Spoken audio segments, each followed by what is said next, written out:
Hi, ನಾನು Sandeep from tech in Kannada. ಇವತ್ತು ನನ್ನ ಮುಂದೆ ಇನ್ಫಿನಿಕ್ಸ್ ಅವರು ಹೊಸದಾಗಿ ಲಾಂಚ್ ಮಾಡಿದಂಥ ಇನ್ಫಿನಿಕ್ಸ್ GT30 ಸ್ಮಾರ್ಟ್ಫೋನ್ ಇದೆ. ನನಗೆ ಬಂದಿರೋ ಮಾಹಿತಿ ಪ್ರಕಾರ ಈ ಸ್ಮಾರ್ಟ್ಫೋನ್ ಅಂಡರ್ 20K 20,000 ರೂಪಾಯಿ ಒಳಗೆ ಲಾಂಚ್ ಆಗುತ್ತಂತೆ. ಐ ಹೋಪ್ ಈ ಸ್ಮಾರ್ಟ್ಫೋನು 16-17,000 ರೂಪಾಯಿ ರೇಂಜಲ್ಲಿ ಲಾಂಚ್ ಆಗುತ್ತೆ ಅಂತ. ಆ ಪ್ರೈಸ್ ರೇಂಜಲ್ಲಿ ಲಾಂಚ್ ಆದರೆ ಬೆಂಕಿ ಸ್ಮಾರ್ಟ್ಫೋನ್ ಆಗುತ್ತೆ. 20,000 ರೂಪಾಯಿಗೆ ಸ್ವಲ್ಪ ಜಾಸ್ತಿ ಅಂತ ನನಗೆ ಅನ್ನಿಸ್ತಾ ಇದೆ. ಅಂದ್ಕೊಳ್ಳೋಣ ಈ ಫೋನು 16-17ಕ್ಕೆ ಲಾಂಚ್ ಆಗುತ್ತೆ ಅಂತ. ಸೊ ನಾನಿವತ್ತು ಈ ಸ್ಮಾರ್ಟ್ಫೋನ್ ಅನ್ಬಾಕ್ಸ್ ಮಾಡ್ತೀನಿ, ಯೂಸ್ ಮಾಡಿ ನನ್ನ ಎಕ್ಸ್ಪೀರಿಯನ್ಸ್ ನಿಮ್ಮ ಹತ್ರ ಶೇರ್ ಮಾಡ್ತೀನಿ. ಏನು ಚೆನ್ನಾಗಿದೆ, ಏನು ಚೆನ್ನಾಗಿಲ್ಲ, ಕಂಪ್ಲೀಟ್ ಮಾಹಿತಿನ ತಿಳಿಸ್ಕೊಡ್ತೀನಿ. ಅದಕ್ಕಿಂತ ಮುಂಚೆ ನೀವು ನಮ್ಮ tech in Kannada YouTube channel subscribe ಮಾಡ್ಕೊಂಡಿಲ್ಲ ಅಂದರೆ ಈಗಲೇ ಸಬ್ಸ್ಕ್ರೈಬ್ ಮಾಡ್ಕೊಳ್ಳಿ ಮತ್ತು ಬೆಲ್ ಐಕಾನ್ ಕೂಡ ಕ್ಲಿಕ್ ಮಾಡ್ಬೋದು. ಓಕೆ, ಫಸ್ಟ್ ಈ ಸ್ಮಾರ್ಟ್ಫೋನ್ ಅನ್ಬಾಕ್ಸ್ ಮಾಡೋಣ. ಗಮನಿಸ್ತಾ ಇದ್ದೀರಾ, ಈ ಫೋನ್ನ ಬಾಕ್ಸ್ ನಮ್ಗೆ ಈ ರೀತಿ ನೋಡೋಕ್ಕೆ ಸಿಗುತ್ತೆ. ಮೊನ್ನೆ GT30 Pro ಏನು ಲಾಂಚ್ ಆಗಿತ್ತು ಅದೇ ರೀತಿ ಇದೆ ಬಾಕ್ಸು. ಫೋನ್ ಕೂಡ ಅದೇ ರೀತಿ ಇದೆ ಆಯಿತಾ.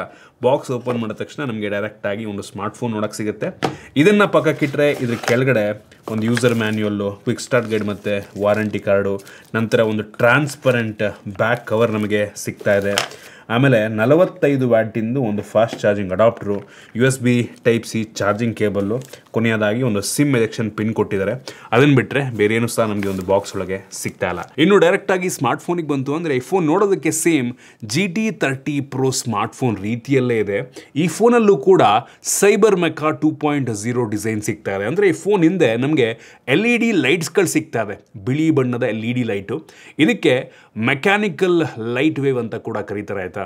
ಸೊ ನೀವು ಇದನ್ನು ಕಸ್ಟಮೈಸ್ ಕೂಡ ಮಾಡ್ಕೊಬೋದು. LED ಇಂಡಿಕೇಟರ್ ರೀತಿ ಇದು ಕೆಲಸವನ್ನು ಮಾಡುತ್ತೆ. ಗೇಮ್ ಆಡಬೇಕಾದ್ರೆ ಮ್ಯೂಸಿಕ್ಕಿಗೆ ತಕ್ಕಂಗೆ ನೀವು ಇದನ್ನು ಚೇಂಜ್ ಮಾಡ್ಕೊಬೋದು. ಈ ರೀತಿ ಡಿಫ್ರೆಂಟ್ ಕಸ್ಟಮೈಸೇಷನ್ ಆಪ್ಷನ್ ಎಲ್ಲ ಇದೆ. ನೀವು ಚಾರ್ಜ್ ಮಾಡಬೇಕಾದ್ರೂ ಸಹ ನಮ್ಗೆ ಇದರಲ್ಲಿ ಇಂಡಿಕೇಟ್ ಮಾಡುತ್ತೆ. ಯುನೀಕ್ ಆಗಿರುವಂಥ ಒಂದು ಫೀಚರ್ ನಮ್ಗೆ ಅಂಡರ್ 20K ಸಿಗ್ತಾ ಇರುವಂಥದ್ದು ಒಂದು ಒಳ್ಳೆಯ ವಿಷಯ. ಪ್ರೋ ವೇರಿಯಂಟಲ್ಲೂ ಕೂಡ ಸೇಮ್ ಇದೇ ರೀತಿ ಇದೆ. ಲುಕ್ ವೈಸ್ ಏನು ಅಂದರೆ ಏನು ಚೇಂಜ್ ನಿಮಗೆ ಇಲ್ಲ. ಈ ಫೋನ್ ತುಂಬ ಲೈಟ್ ವೇಟ್ ಇದೆ, ಕೇವಲ 187 ಗ್ರಾಮ್ ವೇಟು ಮತ್ತು ಹೆವಿ ತಿನ್ನಾಗಿ ಸಹ ಇದೆ. 7.99 mm ಥಿಕ್ನೆಸ್ಸು. ಈ ಫೋನ್ನ ಫ್ರಂಟಲ್ಲಿ ನಮಗೆ ಗೊರಿಲ್ಲಾ ಗ್ಲಾಸ್ 7i ಪ್ರೊಡಕ್ಷನ್ ಸಿಗ್ತಾ ಇದೆ. ಯೂನಿಫಾರ್ಮ್ ಬೆಸಲ್ ಆಯಿತಾ, ಫ್ರಂಟಿಂದ ಸಕ್ಕತ್ತಾಗಿ ಕಾಣುತ್ತೆ. ಬಾಟಮ್ ಬೆಸಲ್ ಸ್ವಲ್ಪ ಜಾಸ್ತಿ ಇದೆ, ಬಟ್ ಸ್ಟಿಲ್ ಯೂನಿಫಾರ್ಮ್ ಆಗಿದೆ. ತುಂಬ ಕಡಿಮೆ ಇದೆ ಆಯಿತಾ. ಈ ಪ್ರೈಸ್ ರೇಂಜ್ಗೆ ಅನ್ಬಿಲಿಯಬಲ್ ಅಂತೀನಿ. ಒಂದು ಸಣ್ಣ ಪಂಚೋಲ್ ಕ್ಯಾಮ್ರಾ ಆಲ್ರೆಡಿ ಅವರೇ ಸ್ಕ್ರೀನ್ ಗಾರ್ಡ್ ಹಾಕಿದ್ದಾರೆ. ಒಟ್ಟಿನಲ್ಲಿ ಫ್ರಂಟಿಂದ ಸೂಪರ್ ಆಗಿದೆ. ಹಿಂದಕ್ಕೆ ಬಂತು ಅಂದರೆ ಆಗಲೇ ಹೇಳ್ದಂಗೆ cyber mecha look, glossy finish ಇದೆ. ಹೆವಿ ಸ್ಮಡ್ಜಸ್ ಕಾಣುತ್ತೆ ಆಯಿತಾ. ಬೆಳಕಿಗೆ ಹಿಡಿದ್ರಂತೂ ಸಖತ್ತು ಸ್ಮಡ್ಜಸ್ ಕಾಣುತ್ತೆ. ಬಟ್ ಫ್ಯೂಚರಿಸ್ಟಿಕ್ ಲುಕ್ಕನ್ನು ಹೊಂದಿರುವಂಥ ಟೆಕ್ಸ್ಚರು ಸಕ್ಕತ್ತಾಗಿ ಕಾಣುತ್ತೆ. ಹಿಂದ್ಗಡೆ 2 ಕ್ಯಾಮ್ರಾ ಇದೆ ಮತ್ತು ಡ್ಯೂಯಲ್ LED ಫ್ಲ್ಯಾಶ್ ನಮಗೆ ಸಿಗ್ತಾ ಇದೆ. ಈ ಫೋನಲ್ಲಿ in display fingerprint sensor ಇದೆ ಆಯಿತಾ. ಈ ಪ್ರೈಸ್ ರೇಂಜ್ಗೆ ಕ್ರೇಜಿ ವಿಷಯ. USB Type-C ಪೋರ್ಟ್ ಇದೆ, ಯಾವುದೇ ಹೆಡ್ಫೋನ್ ಜಾಕ್ ಇಲ್ಲ ಮತ್ತು ಡೆಡಿಕೇಟೆಡ್ SD ಕಾರ್ಡ್ ಸ್ಲಾಟ್ ಕೂಡ ನಮಗೆ ಸಿಗ್ತಾ ಇಲ್ಲ. ಮತ್ತು ಇನ್ನೊಂದೇನಪ್ಪ ಅಂದರೆ ನಮಗೆ ಇದರಲ್ಲಿ ಟಚ್ ಸೆನ್ಸಿಟಿವ್ ಟ್ರಿಗರ್ ಬಟನ್ಗಳು ಸಿಗ್ತಾ ಇದೆ. ನೀವೇನಾದರೂ ಗೇಮರ್ಸ್ ಆಗಿದ್ದೀರಾ ಅಂತ ಅಂದರೆ ಹೆವಿ ಯೂಸ್ ಆಗುತ್ತೆ. ಇದನ್ನು ಕಸ್ಟಮೈಸ್ ಮಾಡ್ಕೊಬೋದು. BGMIಯಲ್ಲಿ ಒಂದನ್ನು ನೀವು ಏಮ್ ಮಾಡೋದಕ್ಕೆ, ಇನ್ನೊಂದನ್ನು ಗನ್ ಶೂಟ್ ಮಾಡೋದಕ್ಕೆ ಸೆಲೆಕ್ಟ್ ಮಾಡ್ಕೊಂಬಿಟ್ರೆ ಇನ್ನೂ ಅಡಿಷ್ನಲ್ 2 ಬಟನ್ಸ್, ಟೋಟಲ್ 4 ಫಿಂಗರ್ನಲ್ಲಿ ನಾವು ಗೇಮ್ ಮಾಡ್ದಂಗೆ ಆಗುತ್ತೆ. ಸೊ ತುಂಬ ಈಸಿ ಆಗುತ್ತೆ. ನಾನು ಒಂದ್ಸಲ ಟ್ರೈ ಮಾಡಿದೆ. ಸೊ ಗೇಮ್ ಪ್ಲೇ ತುಂಬ ಈಸಿ ಅನ್ಸಕ್ಕೆ ಶುರುವಾಗುತ್ತೆ ಆಯಿತಾ. ಇಂಪ್ರೆಸ್ ಮಾಡ್ತು. ಮತ್ತು ಈ ಪವರ್ ಬಟನ್ ಮೇಲೆ ಒಂದು ಡಿಫ್ರೆಂಟ್ ಟೆಕ್ಸ್ಚರ್ ನಮಗೆ ಸಿಗ್ತಾ ಇದೆ. ಒಂದು ಲೈನ್ ಮಧ್ಯ ಒಂಥರ ಪ್ರೀಮಿಯಮ್ ಆಗಿ ಕಾಣುತ್ತೆ. ಗ್ಲಾಸ್ ಬ್ಯಾಕನ್ನು ಕೊಟ್ಟಿದ್ರೆ ಇನ್ನೂ ಚೆನ್ನಾಗಿರ್ತಾ ಇತ್ತು ಆಯಿತಾ, plastic bag. But still look ಅಂತೂ ಚೆನ್ನಾಗಿದೆ. ಜೊತೆಗೆ IP ರೇಟಿಂಗ್ ಸಹ ಕೊಟ್ಟಿದ್ದಾರೆ. IP64 ಡಸ್ಟ್ ಮತ್ತು water resistant rating, splash proof. ಮತ್ತು ಈ ಫೋನಲ್ಲಿ IR ಬ್ಲಾಸ್ಟರ್ ಸಹ ಇದೆ. ಸೊ IR ಸಪೋರ್ಟ್ ಆಗುವಂಥ ಎಲ್ಲ ಡಿವೈಸನ್ನು ಈ ಫೋನಿಂದನೇ ಕಂಟ್ರೋಲ್ ಮಾಡ್ಬೋದು. ಮತ್ತು ಈ ಫೋನ್ ಸದ್ಯಕ್ಕೆ 3 ಡಿಫ್ರೆಂಟ್ ಕಲರ್ ವೇರಿಯಂಟಲ್ಲಿ ಲಾಂಚ್ ಆಗ್ತಾ ಇದೆ.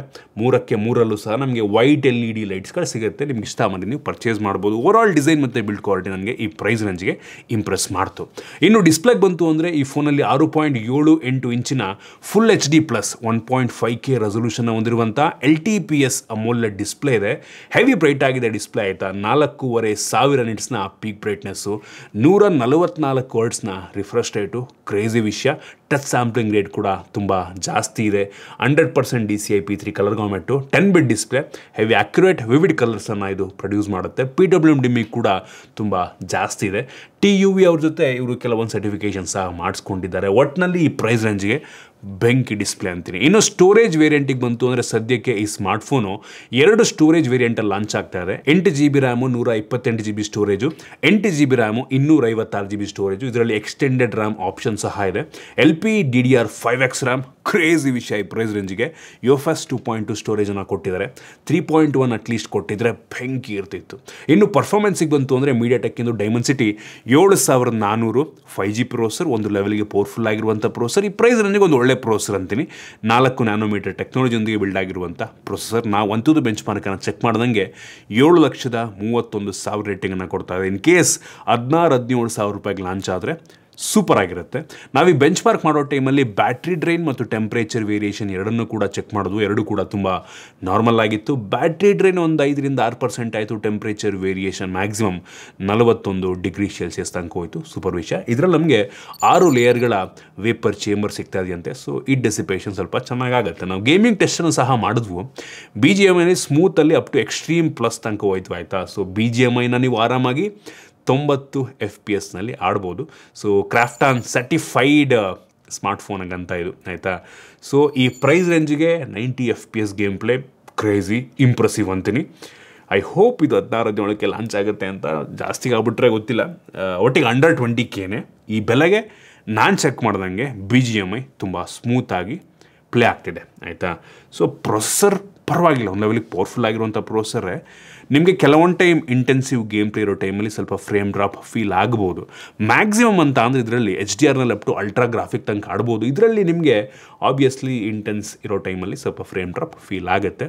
ಮತ್ತು GT ಟ್ರಿಗರ್ಸ್ ಏನಿದೆ, ಸೊ ಇದು ಹೆವಿ ಯೂಸ್ ಆಗುತ್ತೆ ಆಯಿತಾ. ನಾನು ಚೆಕ್ ಮಾಡ್ದಂಗೆ ಕಸ್ಟಮೈಸ್ ಮಾಡಿಕೊಂಡು ನಾನು ಏಮ್ಗೊಂದು ಶೂಟ್ ಮಾಡೋದಕ್ಕೊಂದು ಕಸ್ಟಮೈಸ್ ಮಾಡ್ಕೊಂಡಿದ್ದೆ. ಲಿಟ್ರಲಿ ಫುಲ್ ಪ್ರೋ ಪ್ಲೇಯರ್ ಥರ ಆಡ್ಕೊಬೋದು ಆಯಿತಾ. ಜಸ್ಟ್ ನಾವು ಇದರಲ್ಲಿ ನಾವು ಮೂಮೆಂಟನ್ನು ಮಾಡ್ಕೊಂಬಿಟ್ರೆ ಇದರಲ್ಲಿ ಹೆವಿ ಯೂಸ್ ಆಗುತ್ತೆ. ಗೇಮರ್ಸ್ಗಳಿಗಂತೂ ನಂಗೆ ಅನ್ನಿಸ್ದಂಗೆ ಸಖತ್ ಹೆಲ್ಪ್ ಆಗ್ಬೋದು. ಮತ್ತು ಇದರಲ್ಲಿ ಎಕ್ಸ್ಬೂಸ್ಟ್ ಗೇಮ್ ಆಡಬೇಕಾದ್ರೆ ನಿಮ್ಮದು ಪರ್ಫಾರ್ಮೆನ್ಸ್ ಗೇಮಿಂಗಿಗೆ ಚೆನ್ನಾಗಿ ಬರೋ ರೀತಿ ಮಾಡುತ್ತೆ. AI ಯೂಸ್ ಮಾಡಿಕೊಂಡು. ಎಲ್ಲದಕ್ಕೂ AI ಯೂಸ್ ಮಾಡ್ತಾರೆ, ಬಟ್ ಸ್ಟಿಲ್ ಎಷ್ಟು ಎಫೆಕ್ಟಿವ್ ಆಗಿ AI ಹೆಲ್ಪ್ ಮಾಡುತ್ತೆ ಅಂತ ಗೊತ್ತಿಲ್ಲ. ಇನ್ನು ನಮ್ಗೆ ಇದರಲ್ಲಿ AI ಮ್ಯಾಜಿಕ್ ವಾಯ್ಸ್ ಚೇಂಜ್ ಮಾಡುವಂಥ ಫೀಚರೆಲ್ಲ ಇದೆ. ಸೊ ಚೆನ್ನಾಗಿದೆ. ಒಟ್ಟಿಗೆ ಕೆಲವೊಂದು ಗೇಮಿಂಗಿಗೆ ಕಸ್ಟಮೈಸೇಷನ್ ಆಪ್ಷನ್ ಎಲ್ಲ ಕೊಟ್ಟಿದ್ದಾರೆ. ಸ್ಪೋರ್ಟ್ಸ್ ಮೋಡ್ ಅಂತ ಅದನ್ನು ನೀವು ಆನ್ ಮಾಡಿಕೊಂಡ್ರೆ ಪರ್ಫಾರ್ಮೆನ್ಸನ್ನು ಗೇಮಿಂಗ್ಗೆ ಸ್ವಲ್ಪ ಜಾಸ್ತಿ ಕೊಡೋ ರೀತಿ ಮಾಡುತ್ತೆ ಆಯಿತಾ. ಈ ರೀತಿ ಕೆಲವೊಂದು ಸಣ್ಣ ಪುಟ್ಟ ಫೀಚರ್ಗಳು ನಮ್ಗೆ ಇದರಲ್ಲಿ ಸಿಗ್ತಾ ಇದೆ. ಇನ್ನು ಕ್ಯಾಮ್ರಾಗೆ ಬಂತು ಅಂದರೆ ಈ ಫೋನ್ನ ರೇರಲ್ಲಿ 2 ಕ್ಯಾಮ್ರಾ ಇದೆ. 64 MP main sensor, f1.7 aperture. ಇದು ಸೋನಿ IMX682 ಸೆನ್ಸರ್. ಇದು ತೆಗೆಯುವಂಥ ಫೋಟೋ ನಾಟ್ ಬ್ಯಾಡ್ ಅನ್ನಿಸ್ತು ನನಗೆ. ಈ ಬೆಲೆಗೆ ಒಂದು ಒಳ್ಳೆ ಕ್ಯಾಮ್ರಾನೇ ಆಗಬಹುದು. ಡಿಫ್ರೆಂಟ್ ಲೈಟಿಂಗ್ ಕಂಡೀಷನ್ನಲ್ಲಿ ಒಂದು ಲೆವೆಲ್ಗೆ ಚೆನ್ನಾಗೇ ಬಂತು. ಆ ಸ್ಯಾಂಪಲ್ ನಾನು ನಿಮಗೆ ತೋರಿಸ್ತಾ ಇದ್ದೀನಿ. ಹೆವಿ ಜಾಸ್ತಿ ಎಕ್ಸ್ಪೆಕ್ಟೇಷನ್ ಇಟ್ಕೊಳಕ್ಕೆ ಹೋಗ್ಬೇಡಿ, ಬಟ್ ನನಗೆ ಈ ಬೆಲೆಗೆ ನಾಟ್ ಬ್ಯಾಡ್ ಆಯಿತಾ. ಒಂದು ಲೆವೆಲಿಗೆ ಚೆನ್ನಾಗಿ ತೆಗಿತಾ ಇದೆ. ಇನ್ನೊಂದು 8 MP ultra wide angle camera ಇದೆ. ಹೆವಿ ವೈಡ್ ಆಗಿದೆ. ಕ್ಲಾರಿಟಿ ಕೂಡ ಪರವಾಗಿಲ್ಲ ಆಯಿತಾ. ಆ ಸ್ಯಾಂಪಲ್ನು ಕೂಡ ನಿಮಗೆ ತೋರಿಸ್ತಾ ಇದ್ದೀನಿ. ಲೋ ಲೈಟಲ್ಲೂ ಕೂಡ ಒಂದು ಲೆವೆಲಿಗೆ ಚೆನ್ನಾಗಿ ತೆಗೆಯುತ್ತೆ. OIS ಎಲ್ಲ ಇದ್ದಿದ್ರೆ ಇನ್ನೂ ತುಂಬ ಚೆನ್ನಾಗಿರ್ತಿತ್ತೇನೋ. ಇನ್ನು 13 MP ಸೆಲ್ಫಿ ಕ್ಯಾಮ್ರಾ ಇದೆ. ಸೆಲ್ಫಿ ಕ್ಯಾಮ್ರಾ ಸಖತ್ ಪ್ರೊಸೆಸ್ ಮಾಡುತ್ತೆ, ಸಖತ್ತಾಗಿ ತೆಗಿಯುತ್ತೆ ಅಂತ ಅನ್ನಿಸ್ತು. ಆ ಸ್ಯಾಂಪಲ್ನ ತೋರಿಸ್ತಾ ಇದ್ದೀನಿ. ತುಂಬ ಚೆನ್ನಾಗಿ ಕಾಣೋ ರೀತಿ ಔಟ್ಪುಟ್ ಬರ್ತಾ ಇದೆ. ಒಂದು ಲೆವೆಲ್ಗೆ ವೈಡ್ ಆಗಿದೆ. ಇನ್ನೊಂದು ಇಂಟ್ರೆಸ್ಟಿಂಗ್ ವಿಷಯ ಏನಪ್ಪ ಅಂದರೆ ಈ ಫೋನ್ನ ಫ್ರಂಟು ಮತ್ತು ಬ್ಯಾಕ್ ಎರಡೂ ಸಹ 4K 30 FPS ವೀಡಿಯೋ ರೆಕಾರ್ಡ್ ಮಾಡುತ್ತೆ. ಸೂಪರ್ ವಿಷಯ. ಇನ್ನು ನಮಗೆ ಇದರಲ್ಲಿ ಡಿಫ್ರೆಂಟ್ ಮೋಡ್ಸ್ಗಳಿದೆ. AI camera, dual view mode, vlog mode, super night, slow motion, portrait mode, pro mode, ಈ ರೀತಿ ಅನೇಕ ಮೋಡ್ಸ್ಗಳು ನಿಮಗೆ ಸಿಗುತ್ತೆ. AI ಫೀಚರಿಗೆ ಬಂತು ಅಂದರೆ ನಮಗೆ ಗ್ಯಾಲರಿ ಒಳಗೆ ಕೆಲವೊಂದು AI ಸ್ಟುಡಿಯೋ ಫೀಚರ್ ಇದೆ. ಅದರಲ್ಲಿ ನೀವು ಶಾರ್ಪ್ನೆಸ್ಸನ್ನು ಜಾಸ್ತಿ ಮಾಡ್ಬೋದು. AI ಎರೇಸಿಂಗ್ ಫೀಚರು, ಕಟ್ಔಟ್ ಮಾಡುವಂಥ ಫೀಚರು ಮತ್ತು ಎಕ್ಸ್ಟೆಂಡ್ ಮಾಡುವಂಥ ಫೀಚರೆಲ್ಲ ನಮಗೆ ಗ್ಯಾಲರಿ ಒಳಗೆ ಸಿಗ್ತಾ ಇದೆ ಆಯಿತಾ. ಒಟ್ಟಿನಲ್ಲಿ ಕ್ಯಾಮ್ರಾ ಪರವಾಗಿಲ್ಲ, ಒಂದು ಲೆವೆಲ್ಗೆ ಚೆನ್ನಾಗಿದೆ. ಇನ್ನು ಸೆಕ್ಯೂರಿಟಿಗೆ ಬಂತು ಅಂದರೆ ಈ ಫೋನಲ್ಲಿ ನಮಗೆ in display fingerprint sensor, optical in display, face unlock ಸಹ ಇದೆ. ಎರಡೂ ಕೂಡ ತುಂಬ ಫಾಸ್ಟಾಗಿ ಕೆಲಸವನ್ನು ಮಾಡುತ್ತೆ. ಮತ್ತು ವೈಡ್ ವೈನ್ L1 ಸೆಕ್ಯೂರಿಟಿ ಕೂಡ ನಮಗೆ ಇದರಲ್ಲಿ ಸಿಗ್ತಾ ಇದೆ. ಇನ್ನು ಬ್ಯಾಟ್ರಿಗೆ ಬಂತು ಅಂದರೆ 5500 mAh ಕೆಪಾಸಿಟಿ ಬ್ಯಾಟ್ರಿ ಮತ್ತು ಬಾಕ್ಸ್ ಒಳಗೆ 45 ವ್ಯಾಟ್ನ ಚಾರ್ಜರ್ನ ಕೊಟ್ಟಿದ್ದಾರೆ. ಬೈಪಾಸ್ ಚಾರ್ಜಿಂಗ್ ಕೂಡ ನಮಗೆ ಇದರಲ್ಲಿ ಸಿಗ್ತಾ ಇದೆ. ತುಂಬ ಫಾಸ್ಟಾಗಿ ಚಾರ್ಜ್ ಮಾಡುತ್ತೆ ಬೈಪಾಸ್ಗೆ ಹಾಕಿದ್ರೆ, ಇಲ್ಲಾಂದರೆ ಸ್ಮಾರ್ಟಾಗಿ ನಿಧಾನಕ್ಕೆ ಚಾರ್ಜ್ ಮಾಡುತ್ತೆ.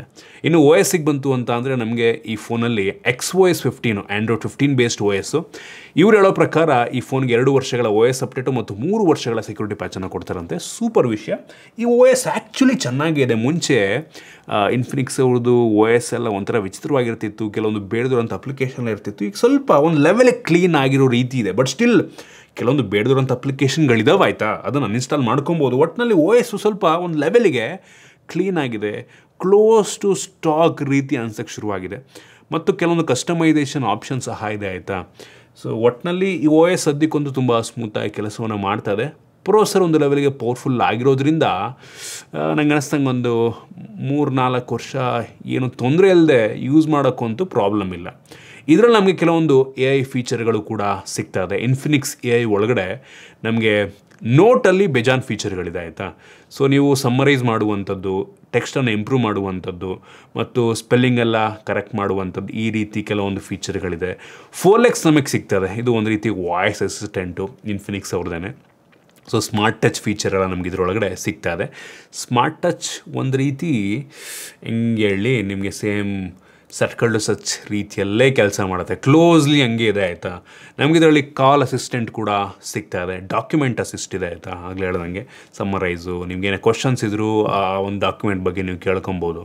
ಮತ್ತು ಟ್ರಾನ್ಸ್ಲೇಷನ್ ಮಾಡುತ್ತೆ, transcript, recording summary, A I ವಾಲ್ಪೇಪರ್ನ ಜನ್ರೇಟ್ ಮಾಡುವಂಥದ್ದು, ಸರ್ಕಲ್ ಟು ಸರ್ಚು, ಈ ಎಲ್ಲ ಫೀಚರ್ಗಳು ನಮಗೆ ಈ ಫೋನಲ್ಲಿ ಸಿಗ್ತಾ ಇದೆ. ಒಟ್ಟಿಗೆ ಅವಶ್ಯಕತೆ ಇರುವಂಥ ಎ ಐ ಫೀಚರ್ ಎಲ್ಲದು ಇದೆ ಇದರಲ್ಲಿ. ಈ ಪ್ರೈಸ್ ರೇಂಜಿಗೆ ನನಗದು ಇಂಪ್ರೆಸ್ ಮಾಡ್ತು ಆಯಿತಾ. ಪ್ರೋ ವೇರಿಯಂಟಲ್ಲಿ ಏನೆಲ್ಲ ಎ ಐ ಫೀಚರ್ ಇತ್ತು ಅದೆಲ್ಲ ಇದರಲ್ಲೂ ಕೂಡ ಕೊಟ್ಟಿದ್ದಾರೆ. ಇನ್ನು ಸ್ಪೀಕರಿಗೆ ಬಂತು ಅಂದರೆ ಡ್ಯುಯಲ್ ಸ್ಟೀರಿಯೋ ಸ್ಪೀಕರ್ನ ಕ್ವಾಲಿಟಿ ಚೆನ್ನಾಗಿದೆ. ಐರೆಸ್ ಆಡಿಯೋನ ಇದು ಸಪೋರ್ಟ್ ಮಾಡುತ್ತೆ. ಇನ್ನು ಕನೆಕ್ಟಿವಿಟಿಗೆ ಬಂತು ಅಂದರೆ ಡ್ಯುಯಲ್ ಬ್ಯಾಂಡ್ ಜೊತೆಗೆ ವೈಫೈ 5 ಮತ್ತು ವೈಫೈ 6 ಕೂಡ ಸಿಗ್ತದೆ, ಸೂಪರ್ ವಿಷಯ. ಬ್ಲೂಟೂತ್ 5.4 ಕೊಟ್ಟಿದ್ದಾರೆ. 10 5G ಬ್ಯಾಂಡ್ಗಳು ನಮಗೆ ಸಪೋರ್ಟ್ ಆಗಿದೆ. ಕ್ಯಾರಿಯರ್ ಅಗ್ರಿಗೇಷನ್ ಕೂಡ ಸಿಗ್ತದೆ. ಅವಶ್ಯಕತೆ ಇರುವಂಥ ಸೆನ್ಸರ್ಸ್ನೆಲ್ಲ ಕೊಟ್ಟಿದ್ದಾರೆ. ನೀವಾಗಾದರೆ ಕೇಳ್ಬೋದು ಈ ಸ್ಮಾರ್ಟ್ಫೋನ್ನ ಈ ಪ್ರೈಸ್ ರೇಂಜಿಗೆ ಪರ್ಚೇಸ್ ಮಾಡ್ಬೋದಾ ಅಂತ. ನಾನಂತೀನಿ ಇನ್ ಕೇಸ್ ಈ ಫೋನು 16-17 ಸಾವಿರ ರೂಪಾಯಿಗೆ ಲಾಂಚ್ ಆದರೆ, 16 ಸಾವಿರ ರೂಪಾಯಿಗೆ ಲಾಂಚ್ ಆದರೆ ಸೂಪರ್ ಫೋನ್ ಆಗುತ್ತೆ ಆಯಿತಾ. ಸಖತ್ತಾಗಿದೆ ಫೋನು. ನನಗಿದರಲ್ಲಿ ಇಂಪ್ರೆಸ್ ಮಾಡಿದ್ದು ನೋಡಿ, ಆಲ್ಮೋಸ್ಟ್ ಬೆಸಲೆಸ್ ಯೂನಿಫಾರ್ಮ್ ಬೆಸಲ್ ಡಿಸ್ಪ್ಲೇ, ಹಿಂದ್ಗಡೆ ಲುಕ್ಕು ತುಂಬ ಡಿಫ್ರೆಂಟ್ ಆಗಿದೆ. ಇಲ್ಲಿ LED ಇದೆ ಅಂತ ತಗೊಳ್ಳೋ ಅವಶ್ಯಕತೆ ಇಲ್ಲ, ಬಟ್ ಸ್ಟಿಲ್ ಲುಕ್ಕು ಫ್ಯೂಚರಿಸ್ಟಿಕ್ ಆಗಿದೆ ಅನ್ನಿಸ್ತು. ಡಿಸೈನ್ ಒಂದು ಇನ್ ಆ್ಯಂಡ್ ಫೀಲ್ ಕೂಡ ತುಂಬ ಪ್ರೀಮಿಯಮ್ ಆಗಿದೆ. ಡಿಸ್ಪ್ಲೇ ಚೆನ್ನಾಗಿದೆ, ರ್ಯಾಮು ಸ್ಟೋರೇಜ್ ಚೆನ್ನಾಗಿದೆ ಈ ಪ್ರೈಸ್ ರೇಂಜ್ಗೆ, ಪರ್ಫಾರ್ಮೆನ್ಸ್ ಚೆನ್ನಾಗಿದೆ, ಕ್ಯಾಮ್ರಾ ಪರವಾಗಿಲ್ಲ, ಬ್ಯಾಟ್ರಿ ಒಂದು ಲೆವೆಲಿಗೆ ದೊಡ್ಡದಾಗಿದೆ, 45 ವ್ಯಾಟ್ ಚಾರ್ಜರ್. ಸೊ ಎಲ್ಲ ಒಂದು ಲೆವೆಲ್ಲಿಗೆ ಚೆನ್ನಾಗಿದೆ. 16 ಸಾವಿರ ರೂಪಾಯಿಗೆ ಲಾಂಚ್ ಆದರೆ ಸೂಪರ್ ಆಪ್ಷನ್ ಆಗುತ್ತೆ. ಈವನ್ ದೊಡ್ಡ ದೊಡ್ಡ ಬ್ರ್ಯಾಂಡ್ಗಳಿಗೆ ಕಂಪೇರ್ ಮಾಡಿಕೊಂಡ್ರು ಈ ಬೆಲೆಗೆ ಒಂದು ಒಳ್ಳೆ ಆಪ್ಷನ್ ಆಗುತ್ತೆ. ಬಟ್ ನೋಡೋಣ ಎಷ್ಟಕ್ಕೆ ಲಾಂಚ್ ಮಾಡ್ತಾರೆ ಅಂತ. ಒಂದು 19-20ಕ್ಕೆಲ್ಲ ಆದರೆ ಒಂದು ಸಲ ಯೋಚನೆ ಮಾಡಬೇಕಾಗತ್ತೆ. ಬಟ್ 16 ಸಾವಿರ ರೂಪಾಯಿಗೆ ಸೂಪರ್ ಅಂತೀನಿ. ಇದು ನನ್ನ ಆನೆಸ್ಟ್ ಒಪಿನಿಯನ್ ಈ ಫೋನ್ ಬಗ್ಗೆ. ನಿಮ್ಗಿದ್ರ ಬಗ್ಗೆ ಅನ್ನಿಸ್ತು ಕಾಮೆಂಟ್ ಮಾಡಿ, ಇಷ್ಟ ಆಗಿದ್ರೆ ಲೈಕ್ ಮಾಡಿ, ಶೇರ್ ಮಾಡಿ. ಇದೇ ರೀತಿ ನಮ್ಮ ಬೇರೆ ಬೇರೆ ವೀಡಿಯೋಗಳಿಗೆ ನಮ್ಮ tech in Kannada YouTube subscribe ಮಾಡ್ಕೊಂಡಿಲ್ಲ ಅಂದ್ರೆ ಈಗಲೇ ಸಬ್ಸ್ಕ್ರೈಬ್ ಮಾಡ್ಕೊಳ್ಳಿ ಮತ್ತು ಬೆಲ್ ಐಕಾನ್ ಕೂಡ ಕ್ಲಿಕ್ ಮಾಡ್ಬೋದು. ಸಿಗೋಣ ಮತ್ತೆ ಮುಂದಿನ ವೀಡಿಯೋದಲ್ಲಿ.